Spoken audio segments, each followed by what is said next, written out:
Ang una niyang ginawa mga idol ay naglagay siya ng tubo sa ilalim ng malalaking kaldero. At saka inilagay na namin yung baboy na pinirito kanina. Nasa 15 kilos yata to. Pinirito lang namin ng ganyan ka mga idol oh. Ganyan lang ka luto.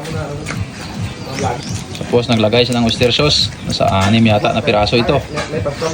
Bawat isa kasi sa atin mga idol ay may ganyan-ganyang diskarte sa pagluluto. Kaya gustong-gusto ko matikman ang pangluto ni Panlasang Nunoy. Sa mga hindi pa nakapalo dyan, pwede nyo ganyan si Nunoy Panglasa mapalo. Para makita nyo ang mga dabis ng mga pangluto. Kung nag-accept man ini mga idol, kung magpaluto ka mo. Sa mga like ng okasyon, pista or mga namatyan. Naglagay siya ng brown sugar. Pamintang dahon. Huwag yung skip yung video para may matutunan din kayo magluto ng estofado. Pamintang buo. Mga nasa 1/8. Saka naglagay siya ng sibuyas. Sige, tira. Mag-sarap mga idol. Mga nasa ilang grams, 10 grams. 11. Mga 11 grams. Lagay siya ng Sprite. Isang 1.5 na Sprite ang nilagay ni Panglasang Nunoy. At saka pineapple juice, 1 litro.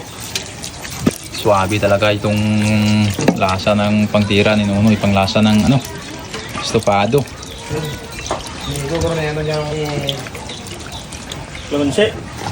Pagkatapos mga idol maglagay ng pineapple juice, naglagay siya ng kalamansi. Nasa 1 litro din na kalamansi, mas mahigit pa 1 litro. Tapos picos. Pickle release. Pickle release. Nilalagay din nila dyan sa estofado. Pag ako magluto ng estofado mga idol, hindi na ako naglalagay ng ganyan. Yan nga ang sabi ko, lahat tayo may ganyan-ganyan diskarte sa pagluluto. Tapos naglagay pa siya ng pineapple, pinya ba? Yung slice na lang ng ganyan kalaki Yung sa dependency nyo, kung ano kada laki ang pang-slice nyo. At saka nagdagdag siya ng tuyo. Nalagyan niya ng tomato paste yung estofado. Ako mga idol, hindi na ako naglalagay ng tomato paste estofado. Mga nasa pilang grams na tomato paste yan. Half kilo. Half kilo na tomato paste daw. Yung nilagay ni Panlasang Nunoy. Asin. Kayo na lang magtansya yan mga idol kung ano kadami yung asin na ilalagay nyo.